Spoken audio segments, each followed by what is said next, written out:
Hello friends, welcome to my English classroom. In this class, we are going to discuss about the poem Where the Mind is Without Fear, written by Rabindranath Tagore. Indian English എഴുത്തുകാരനായ രബീന്ദ്രനാഥ ടാഗോറിൻ്റെ where the mind is without fear എന്ന കവിതയെക്കുറിച്ചാണ് ഈ ക്ലാസ്സിൽ നമ്മൾ പഠിക്കാൻ പോകുന്നത്. തൻ്റെ രാജ്യത്തിൻ്റെ സ്വപ്നതുല്യമായ സ്വാതന്ത്ര്യത്തിന് വേണ്ടിയുള്ള പ്രാർത്ഥനയാണ് ഈ കവിത. ഗീതാഞ്ജലി എന്ന ലോകപ്രശസ്ത ഗ്രന്ഥത്തിൽ നിന്നാണ് ഈ കവിത എടുത്തിരിക്കുന്നത്. കവിതയെക്കുറിച്ച് വിശദമായിട്ട് തന്നെ പഠിക്കാം. കവിതയെക്കുറിച്ച് വിശദമായി പഠിക്കുന്നതിന് മുൻപ് ഗീതാഞ്ജലി എന്ന ഗ്രന്ഥത്തെക്കുറിച്ച് രണ്ട് വാക്ക്. Rabindranath Tagore's fame as a poet spread far and wide after the publication of Gitanjali. Gitanjali എന്ന ഗ്രന്ഥത്തിൻ്റെ പ്രസിദ്ധീകരണത്തോടു കൂടിയാണ് ഒരു കവി എന്ന നിലയിൽ രബീന്ദ്രനാഥ ടാഗോർ പ്രശസ്തനാവാൻ തുടങ്ങിയത്. It was the most significant event in Tagore's writing career. ടാഗോറിൻ്റെ എഴുത്ത് ജീവിതത്തിൽ ഏറ്റവും മികച്ച ഒരേടായിരുന്നു ഗീതാഞ്ജലി എന്ന ഗ്രന്ഥത്തിൻ്റെ പ്രസിദ്ധീകരണം. ഫോളോയിങ് ദ വോളിയംസ് അപ്പിയറൻസ്, ഈ പുസ്തകം പുറത്തിറങ്ങിയതോടു കൂടിയാണ് he won the Nobel prize in literature in 1913. 1913 സാഹിത്യത്തിനുള്ള നോബൽ സമ്മാനം ടാഗോറിൻ്റെ കൈകളിലെത്തുന്നത്. The first such recognition of an eastern writer, ഒരു കിഴക്കൻ എഴുത്തുകാരന്, യൂറോപ്യൻ അല്ലാത്ത ഒരു എഴുത്തുകാരന് ആദ്യമായിട്ടാണ് സാഹിത്യത്തിനുള്ള നോബൽ സമ്മാനം ഗീതാഞ്ജലിയിലൂടെ ടാഗോറിന് ലഭിക്കുന്നത്. Tagore wrote Gitanjali shortly after the death of his wife, his 2 daughters, his youngest son and his father. തനിക്കുണ്ടായ ഒരു വലിയ നഷ്ടത്തിന് ശേഷമാണ് ഗീതാഞ്ജലി എന്ന പുസ്തകം അദ്ദേഹം ഇറക്കുന്നത്. ടാഗോറിൻ്റെ ഭാര്യ, 2 പെൺമക്കൾ, ഇളയ പുത്രൻ, അച്ഛൻ എന്നിവരുടെ വിയോഗത്തിന് തൊട്ട് ശേഷമാണ് ഇദ്ദേഹം ഗീതാഞ്ജലി എന്ന പുസ്തകവുമായി ലോകത്തിന് മുൻപിലേക്ക് വരുന്നത്. Though he had to face severe personal trauma, തീർച്ചയായിട്ടും അത്തരമൊരു സാഹചര്യം കടന്നു പോകുന്ന ഒരാളെക്കുറിച്ച് നമുക്ക് ചിന്തിക്കാവുന്നതേ ഉള്ളൂ.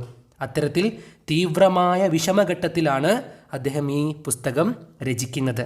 He could overcome it by his faith in the divine power. ദൈവീക ശക്തിയിലുള്ള വിശ്വാസം ഒന്നുകൊണ്ട് മാത്രമാണ് അദ്ദേഹത്തിന് അക്കാലത്ത് പിടിച്ചു നിൽക്കാനായത്. ആ ദൈവീക ശക്തിയിലുള്ള വിശ്വാസം തന്നെയാണ് തൻ്റെ കവിതകളിലും നിറഞ്ഞു നിന്നത്. ആ ശക്തി കൊണ്ടായിരിക്കാം ലോകമറിയപ്പെടുന്ന എഴുത്തുകാരനായി രബീന്ദ്രനാഥ ടാഗോർ വളരുന്നതും. The English Gitanjali or song offerings is a collection of 103 English prose poems which are translated from Bengali to English by Tagore himself. English Gitanjali അഥവാ ഗീതാഞ്ജലിയുടെ ഇംഗ്ലീഷ് പതിപ്പ്, അതിന് പേരിട്ടത് സോങ് ഓഫറിങ്സ് എന്നാണ്. 103 ഇംഗ്ലീഷ് കവിതകളടങ്ങിയ ഒരു സമാഹാരമായിരുന്നു ഗീതാഞ്ജലിയുടെ ഇംഗ്ലീഷ് പതിപ്പായ സോങ് ഓഫറിങ്സ്. ഈ പുസ്തകം ടാഗോർ തന്നെയാണ് ബംഗാളി ഭാഷയിൽ നിന്ന് ഇംഗ്ലീഷിലേക്ക് വിവർത്തനം ചെയ്തത്. യഥാർത്ഥത്തിൽ ഗീതാഞ്ജലി എഴുതപ്പെട്ടത് ബംഗാളി ഭാഷയിലാണ്. അതിനെ ഇംഗ്ലീഷിലേക്ക് തന്നെ വിവർത്തനം ചെയ്തത് ടാഗോർ തന്നെയാണ്, സോങ് ഓഫറിങ്സ് എന്ന പേരിൽ 103 ഇംഗ്ലീഷ് കവിതകളുമായി. ഇനി നമ്മൾ പഠിക്കാൻ പോകുന്ന കവിതയെക്കുറിച്ചൊന്ന് നോക്കാം. The verse 35 in Gitanjali, where the mind is without fear, is one of his widely read poems which was originally titled പ്രാർത്ഥന, meaning prayer in Bengali. നമ്മളിവിടെ പഠിക്കാൻ പോകുന്നത് ഇംഗ്ലീഷ് ഗീതാഞ്ജലിയിലെ 35ാമത്തെ കവിതയായ where the mind is without fear, മനസ്സിൽ ഭയമില്ലാത്തൊരിടം. Is one of his widely read poems, ഗീതാഞ്ജലിയിലെ തന്നെ ഏറ്റവും കൂടുതൽ ആളുകൾ വായിക്കപ്പെട്ട കവിതകളിലൊന്നാണ്. Which was originally titled Prarthana. Bengali ഗീതാഞ്ജലിയിൽ, യഥാർത്ഥ ഗീതാഞ്ജലിയിൽ ഇതിന് പ്രാർത്ഥന എന്നാണ് പേരിട്ടിരുന്നത്, meaning prayer in Bengali. Bengali ഭാഷയിലും ഇതിന് പ്രാർത്ഥന എന്നാണ് അർത്ഥം. അതായത് ഒരു പ്രാർത്ഥനയാണ് നമ്മളിവിടെ പഠിക്കാൻ പോകുന്നത്. The poem is written in the form of a prayer to God for the freedom of his country in its true sense of the feeling of unity, harmony and triumph of truth. The poem is written in the form of a prayer to God, ദൈവത്തോട് ഒരു പ്രാർത്ഥന എന്ന രീതിയിലാണ് ഈ കവിത എഴുതിയിരിക്കുന്നത്. എന്തിനു വേണ്ടിയുള്ള പ്രാർത്ഥനയാണ്? For the freedom of his country in its true sense, യഥാർത്ഥ അർത്ഥത്തിലുള്ള സ്വാതന്ത്ര്യത്തിന് വേണ്ടിയുള്ള പ്രാർത്ഥനയാണ്. Of the feeling of unity, harmony and triumph of truth. യഥാർത്ഥ അർത്ഥത്തിലുള്ള സ്വാതന്ത്ര്യം എന്നതുകൊണ്ട് ഉദ്ദേശിക്കുന്നത് എന്താണ്? ഫീലിംഗ് ഓഫ് യൂണിറ്റി, ഐക്യമുള്ള, ഒരുമയുള്ള, ഹാർമണി, യോജിപ്പുള്ള, ട്രയംഫ് ഓഫ് ദ ട്രൂത്ത്, സത്യം മാത്രം ജയിച്ചു നിൽക്കുന്ന ഒരു രാജ്യത്തിന് വേണ്ടിയുള്ള പ്രാർത്ഥനയാണ്. അത്തരമൊരു സ്വാതന്ത്ര്യമുള്ള രാജ്യത്തിന് വേണ്ടിയുള്ള പ്രാർത്ഥനയാണ് നമ്മളിവിടെ പഠിക്കാൻ പോകുന്ന where the mind is without fear. 1912 Rabindranath Tagore Gitanjali എന്ന ഗ്രന്ഥം പ്രസിദ്ധീകരിക്കുന്നത്. ആ കാലത്തെക്കുറിച്ച് നമുക്ക് എല്ലാവർക്കും അറിയുന്നതാണ്. ബ്രിട്ടീഷുകാരിൽ നിന്ന് സ്വാതന്ത്ര്യത്തിന് വേണ്ടി നമ്മൾ പോരാടുന്ന കാലമായിരുന്നു. അതിൻ്റെ മുൻപന്തിയിലുണ്ടായിരുന്ന നേതാവ് തന്നെയായിരുന്നു രവീന്ദ്രനാഥ ടാഗോർ. അദ്ദേഹത്തിൻ്റെ മനസ്സിലും സ്വാതന്ത്ര്യത്തിന് വേണ്ടിയുള്ള വലിയ വെമ്പലുണ്ടായിരുന്നു. അതാണ് ദൈവത്തിനോടുള്ളൊരു പ്രാർത്ഥനയായി ഇവിടെ പറയുന്നത്. സ്വപ്നതുല്യമായ ഒരു സ്വാതന്ത്ര്യം തൻ്റെ രാജ്യത്തിന് നേടിത്തരണമെന്ന് ദൈവത്തോട് പ്രാർത്ഥിക്കുക കൂടിയാണ് ഈ കവിതയിൽ ചെയ്യുന്നത്. എത്തരത്തിലുള്ള ഒരു രാജ്യമാണ് തനിക്ക് വേണ്ടത്, എത്തരത്തിലുള്ള ഒരു സ്വാതന്ത്ര്യമാണ് ഞങ്ങൾ ആഗ്രഹിക്കുന്നത് എന്നാണ് ഇവിടെ പറയുന്നത്. Where the mind is without fear. ഭയമില്ലാത്ത മനസ്സുകളുള്ള ഒരിടം. മനസ്സിൽ പേടിച്ച് കഴിയേണ്ട അവസ്ഥയില്ലാത്ത ഒരിടമാണ് ഞങ്ങൾ ആഗ്രഹിക്കുന്നത് എന്നാണ് കവിതയ്ക്ക് പേര് തന്നെ നൽകിയിരിക്കുന്നത്. കവിതയുടെ വരികളിലൂടെ നമുക്കൊന്ന് പോയി നോക്കാം. Where the mind is without fear and the head is held high, where knowledge is free. Where the mind is without fear, മനസ്സിൽ ഭയമില്ലാത്ത ഒരിടം. And the head is held high, തല ഉയർത്തി നടക്കാൻ കഴിയുന്ന ഒരിടം. അതാണ് ഞങ്ങളുടെ സ്വപ്നം. വേർ നോളജ് ഈസ് ഫ്രീ, അറിവിന് പരിമിതികളില്ലാത്ത ഒരിടം. എത്തരത്തിലുള്ള ഒരു സ്വപ്ന രാജ്യമാണ് ഞങ്ങൾ ആഗ്രഹിക്കുന്നത് എന്ന് ദൈവത്തോട് പറഞ്ഞ് ആരംഭിക്കുകയാണ്. ഞങ്ങൾക്ക് പേടിയില്ലാതെ ജീവിക്കാൻ കഴിയുന്ന ഒരിടം. തീർച്ചയായിട്ടും അക്കാലത്ത് ബ്രിട്ടീഷ് ആധിപത്യമുള്ള ഒരു വലിയ ഭരണം നടക്കുന്ന സമയത്ത് ഒരുപാട് പേടിച്ച് സങ്കടപ്പെട്ട് തല താഴ്ത്തി നടക്കേണ്ടി വരുന്ന ഒരു ജനതയെ, അതിൻ്റെ സങ്കടത്തെയാണ് ഇവിടെ വിവരിക്കുന്നത്.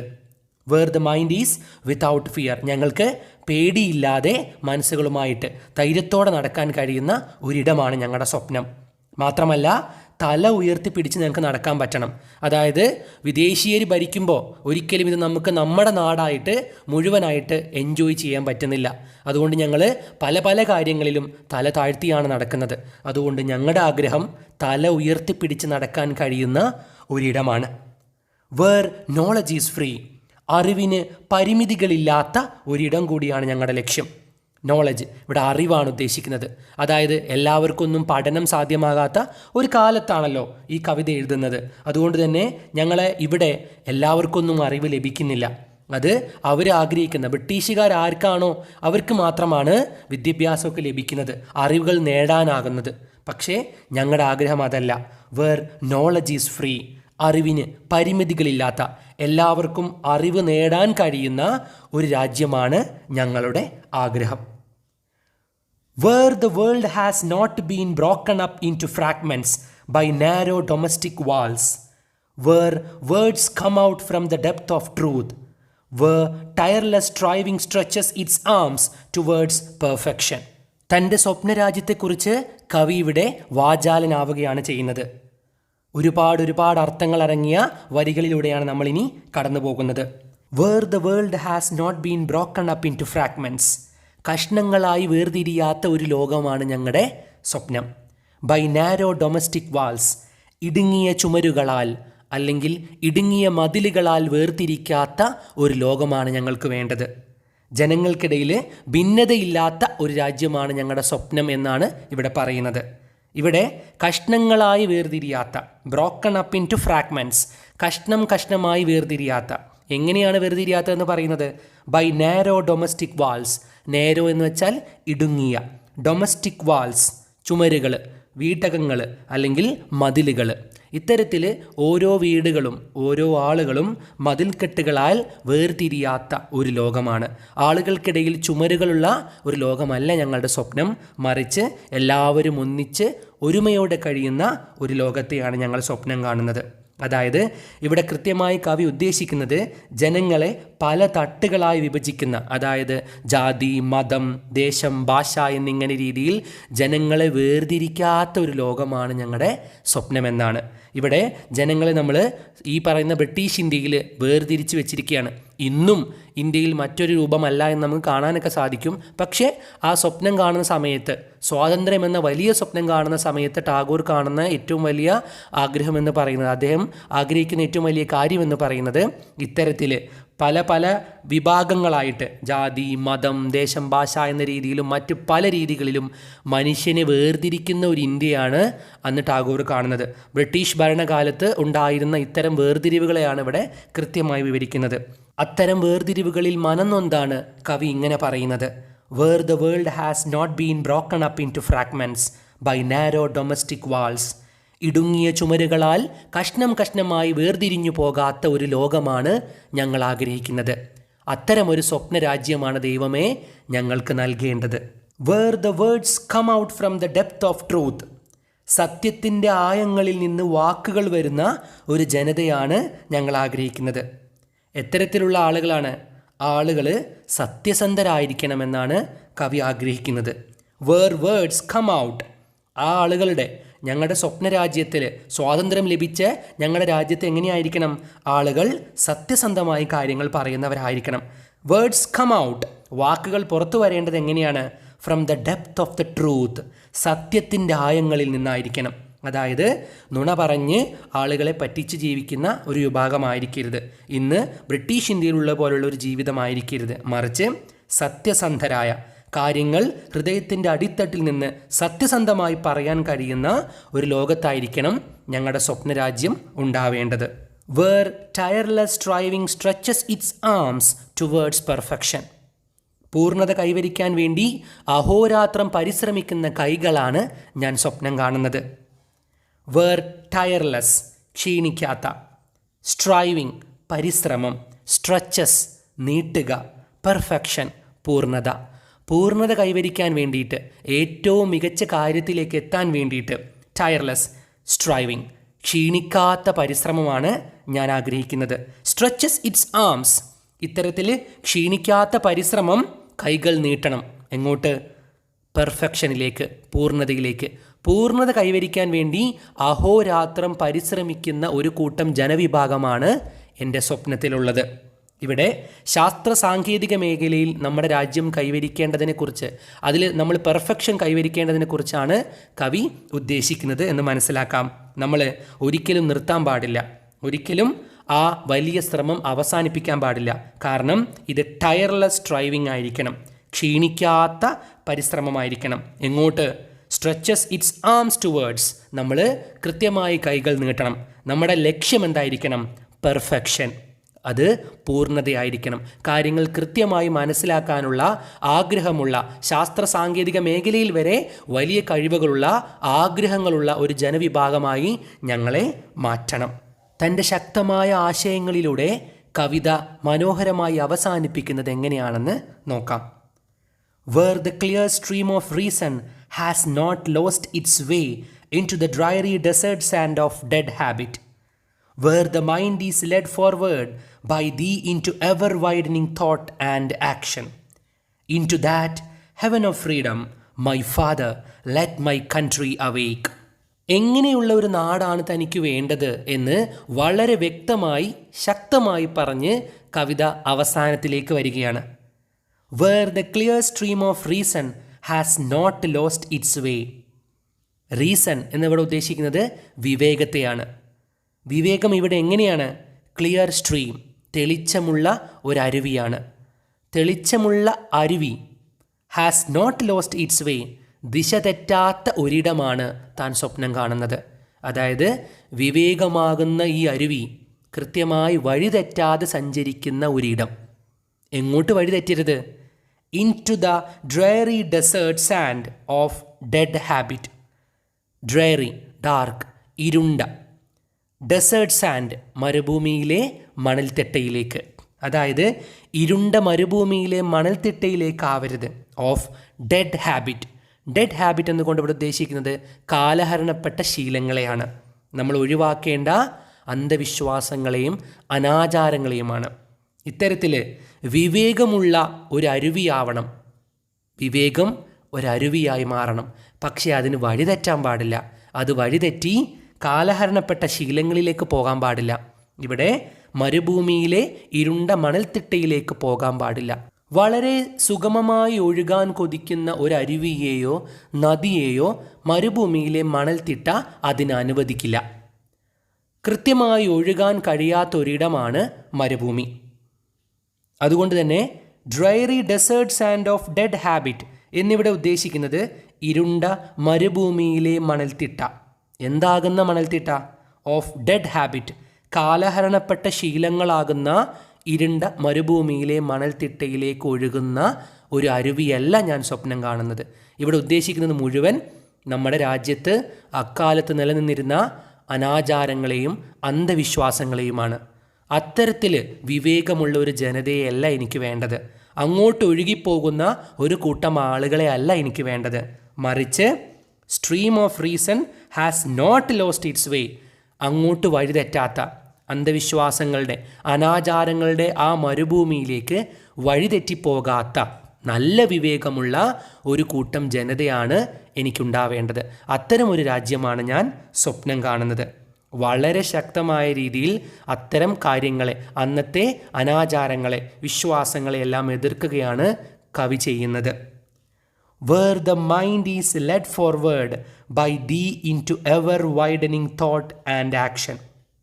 ഇനി എൻ്റെ ജനക്കൂട്ടത്തിനുണ്ടാവേണ്ട മനസ്സ് എങ്ങനെയാണ്? Where the mind is led forward, മനസ്സിനെ മുന്നോട്ട് നയിക്കേണ്ടത് by thee, നീയായിരിക്കണം. ദൈവത്തോടുള്ള പ്രാർത്ഥനയാണല്ലേ. അപ്പോൾ ദൈവമേ, നീയായിരിക്കണം അവരുടെ മനസ്സിനെ മുന്നോട്ട് നയിക്കേണ്ടത്. എങ്ങോട്ട്? Into ever widening thought and action, എന്നെന്നും വൈഡൻ ചെയ്യുന്ന, വിശാലമായിക്കൊണ്ടിരിക്കുന്ന തോട്ട്, ചിന്തകൾ, ആക്ഷൻ, പ്രവൃത്തികൾ, എന്നെന്നും വിശാലമാകുന്ന ചിന്തകളും പ്രവൃത്തികളും നീ അവർക്ക് നൽകണം. അത്തരത്തിൽ മനസ്സുള്ള ഒരു ജനതയെ എനിക്ക് തരണം. എന്നെന്നും വിശാലമായ ചിന്തകളും അതിനനുസരിച്ചുള്ള പ്രവൃത്തികളുമായി ദൈവമേ, നീ മുന്നോട്ട് നയിക്കുന്ന മനസ്സുള്ളവരെയാണ് ഞാൻ സ്വപ്നം കാണുന്നത്. അതായത് ദൈവത്തിൻ്റെ കടാക്ഷമുള്ള, ആ അനുഗ്രഹമുള്ള, വിശാലമായ ഹൃദയമുള്ളവരാണ് എൻ്റെ സ്വപ്നലോകത്തെ ആളുകൾ. ഇത്രയും വളരെ കൃത്യമായി പറഞ്ഞുകൊണ്ട് കവിത ഇങ്ങനെ അവസാനിക്കുന്നു. Into that heaven of freedom my father let my country awake. Into that heaven of freedom, ഞാൻ ഇത്രയും നേരം പറഞ്ഞ ആ സ്വപ്നതുല്യമായ, സ്വർഗതുല്യമായ സ്വാതന്ത്ര്യങ്ങളുള്ള ആ നാട്ടിലേക്ക് മൈ ഫാദർ, എൻ്റെ പിതാവേ, ദൈവമേ എന്നർത്ഥം. ലെറ്റ് മൈ കൺട്രി അവേക്ക്, എൻ്റെ രാജ്യത്തെ ഉണർത്തണേ. എൻ്റെ രാജ്യത്തെ ഉറക്കത്തിൽ നിന്ന് ഉണർത്തേണ്ടത്, അതായത് ഈ പറയുന്ന അവസ്ഥകളിൽ നിന്ന് സ്വാതന്ത്ര്യത്തിലേക്ക് നയിക്കേണ്ടത് എങ്ങനെയുള്ളതാണ്? Into that heaven of freedom, സ്വാതന്ത്ര്യങ്ങൾ നിറഞ്ഞ സ്വർഗത്തിലേക്ക്. ഞാൻ ഇത്രയും നേരം പറഞ്ഞത് സ്വർഗതുല്യമായ ഒരു ഇടം വേണമെന്നാണല്ലേ. ഒരുപാട് ആവശ്യങ്ങൾ ഞാൻ നിൻ്റെ മുമ്പിൽ വെച്ചു. അത്തരത്തിൽ ഈ എല്ലാ ആവശ്യങ്ങളും നീ നിറവേറ്റി തന്ന് അത്തരത്തിൽ സ്വാതന്ത്ര്യങ്ങൾ നിറഞ്ഞ ആ സ്വർഗത്തിലേക്ക് മൈ ഫാദർ, ദൈവമേ, ലെറ്റ് മൈ കൺട്രി അവേക്ക്, എൻ്റെ രാജ്യത്തെ ഉണർത്തേണമേ. അതായത് എൻ്റെ രാജ്യം ഇന്ന് ഒരു ഉറക്കത്തിലാണ്, സ്വാതന്ത്ര്യങ്ങളില്ലാത്ത വലിയ ഒരു നഷ്ടത്തിലാണ്. അതുകൊണ്ട് ഇത്തരം എല്ലാ സ്വാതന്ത്ര്യങ്ങളുമുള്ള സ്വർഗമാക്കി എൻ്റെ രാജ്യത്തെ മാറ്റണേ എന്ന് പറഞ്ഞ് കവിത അവസാനിപ്പിക്കുന്നു. രവീന്ദ്രനാഥ ടാഗോറിൻ്റെ സ്വപ്നതുല്യമായ ആ സ്വർഗരാജ്യത്തെക്കുറിച്ചുള്ള സങ്കല്പം ഇപ്പോൾ നിങ്ങൾക്ക് വ്യക്തമായി എന്ന് വിശ്വസിക്കുന്നു.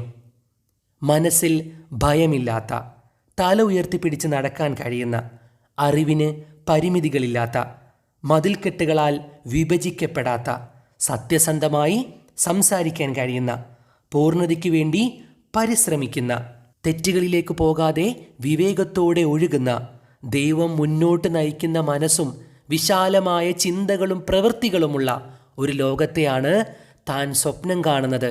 അത്തരമൊരു രാജ്യത്തിലേക്കാണ് ഞങ്ങളെ ഉണർത്തേണ്ടത് എന്ന് ദൈവത്തോട് പ്രാർത്ഥിക്കുകയാണ് കവി. കവിതയെ അതിൻ്റെ പൂർണ്ണമായ അർത്ഥത്തിൽ മനസ്സിലായിട്ടുണ്ടാവുമെന്ന് വിശ്വസിക്കുകയാണ്. ക്ലാസ്സിനെക്കുറിച്ചുള്ള നിങ്ങളുടെ അഭിപ്രായങ്ങളും നിർദ്ദേശങ്ങളും കമൻറ്റ് ബോക്സിൽ രേഖപ്പെടുത്തുക. ക്ലാസ് ഇഷ്ടപ്പെട്ടാൽ നിങ്ങളുടെ സുഹൃത്തുക്കൾക്ക് ഷെയർ ചെയ്യുക. അടുത്ത ക്ലാസ്സിൽ മറ്റൊരു ടോപ്പിക്കുമായിട്ട് വീണ്ടും കാണാം. അതുവരേക്കും ബൈ.